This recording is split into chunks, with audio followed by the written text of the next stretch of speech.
What's up, guys? Alton here. Today we're going to be talking about why the Hebrew Israelites are always being basically lumped into one group. And I want to start off by saying that this is a response to some of the conversation that's been going on, especially like you had this one couple, this one Hebrew Israelite couple, who actually went into a Jewish store, and they ended up killing a lot of the people there, and they themselves were killed by the cops.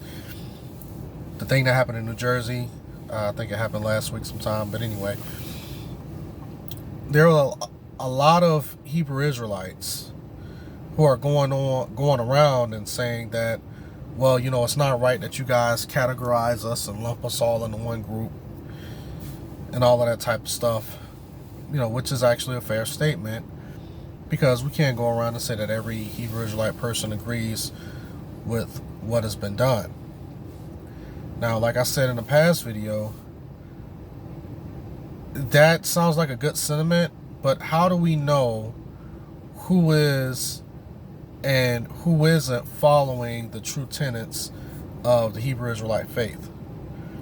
And I've made this comment before, and I'm just going to keep saying it. You guys don't have any type of creeds. You don't have any type of statements of faith to say this is what we believe, this is what we don't believe in. But everyone's wearing the title Hebrew Israelite. So therefore, when someone who claims to be a Hebrew Israelite goes out and commits a crime or do something, the only thing people got to go off of is, well, they have the same title, they basically have the same foundational beliefs. So how do we know that the people who are claiming that these things are wrong right now, how do we know that maybe later on down the line they may not turn around and then agree with what's going on? And the reason why I say that is because some Hebrew Israelites, some people, even the moderates, man, they really have a lot of this anti-whiteness, anti-Jewish stuff. And they may say, well, we don't,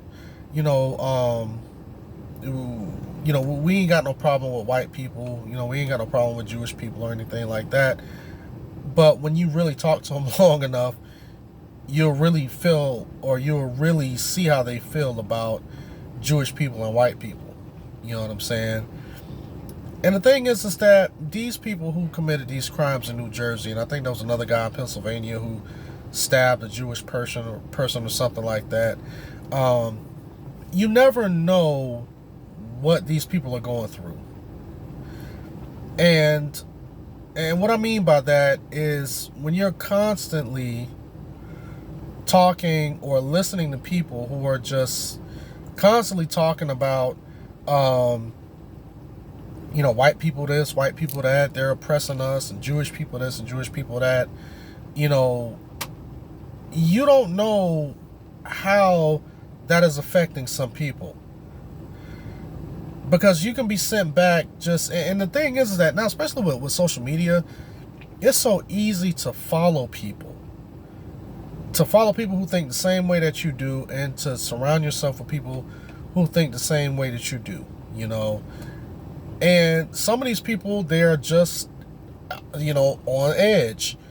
And you never know what may happen that may just set them off one day, because they've been built up, for the past few years, hearing about white people and oppression, and black people can't get ahead because of this, and then the Jews are over there, the real Jews are not in Israel, those are the fake imposter Jews, and just like what happened in New Jersey, you don't know that this guy, he could have just been having an extremely bad day. Him and his partner could have been having an extremely bad day or a bad week, and they may have walked by this Jewish store. They probably walked by it 100 times and probably just thought to themselves, man, I can't believe that these Jews come in here and take our, they come into our neighborhoods and they set up shop and they do this and they do that, man. I mean, the Lord and the Most High ain't dealing with them and all of this crazy stuff. And you never know, they just gas themselves up to go do things like this. But then the moderates, and then you have the other people who don't want to look bad as Hebrew Israelites. The first thing that they say is, well, you can't lump all of us together.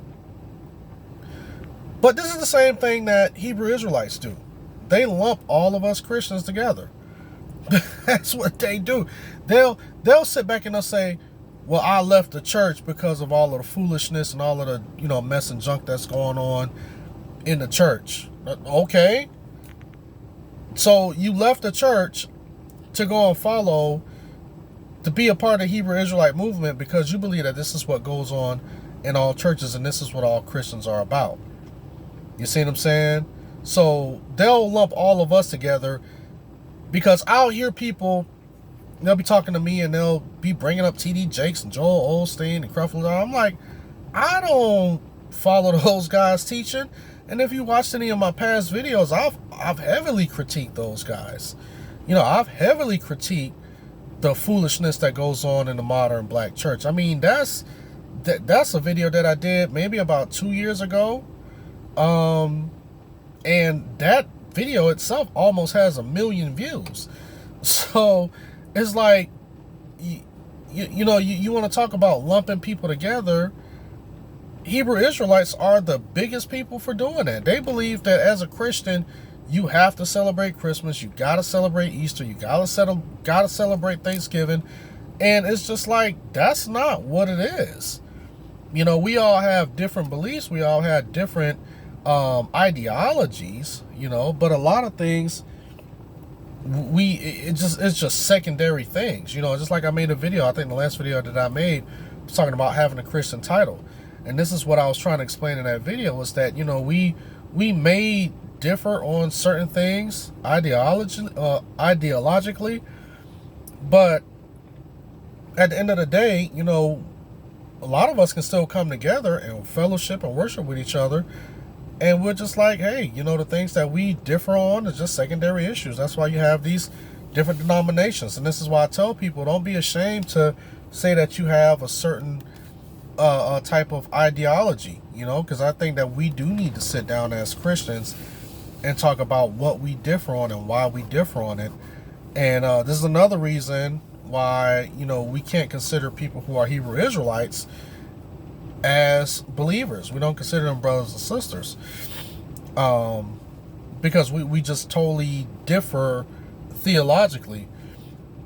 But not to get off, not to get off the subject, but the Hebrew Israelites are crying now, saying that, oh, you guys are lumping us all together, but we can't tell the difference. We can't tell if you guys are, if you guys agree with these people or if you don't agree with them. All we got is your word. You see what I'm saying?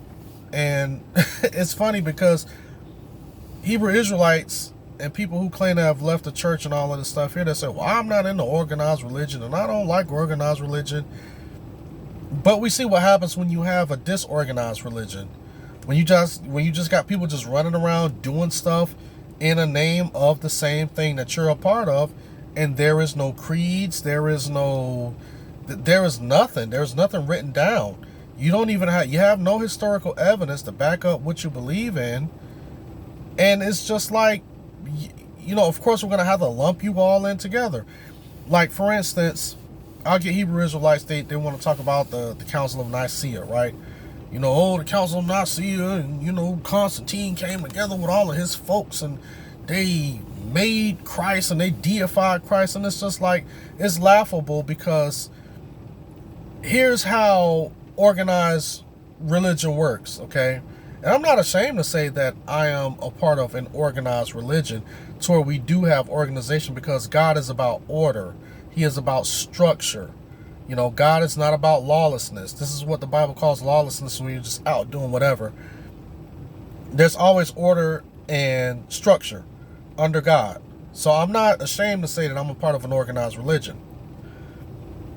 Now, when it comes to the Council of Nicaea, you can read the Nicene Creed and see exactly what the Council of Nicaea was about.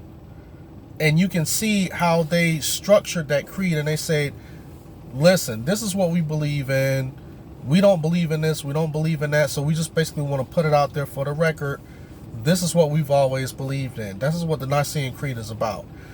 Because you had basically the same thing that's going on today, where you had the Arians who were basically out there coming up with these false ideologies and these false teachings and saying that, oh, well, this is all found in the Bible. You have to interpret scripture this way and interpret scripture that way. And the Orthodox Christians and the Eusebians were just like, no, no, no, no, no. This is what we've always believed in the beginning. You guys are coming in bringing in something new. So to let you guys know that you're bringing in something new, and to basically reject these new false teachings that you guys have, we're going to come together, we're going to have this council, and at the end of the council, we're going to reaffirm what we believe, and we're going to write this creed, and we're going to say, this is what we believe in. So if you guys got any questions, you can go back to that creed.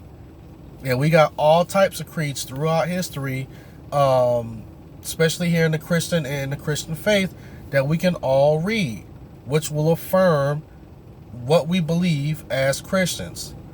Hebrew Israelites don't have that. Hebrew Israelites can't go back, over 1,500 years, 2,000 years and just say, this is what we've always believed in. This is something that's new that's come out. They don't have any creeds. They don't have any statements of faith to say what they believe in.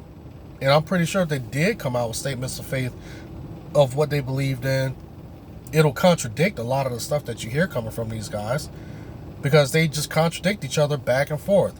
It's like, they say one thing, but then when they get back into a corner, then they'll say something else. And then after that, then they'll say something else. So it's always a back and forth thing with Hebrew Israelites. And that's why a lot of times we can't help but just lump them all together and group them all together, because we really don't know. We don't have anything on paper where you guys can point us to and say, this is what we've always believed in, and this is why.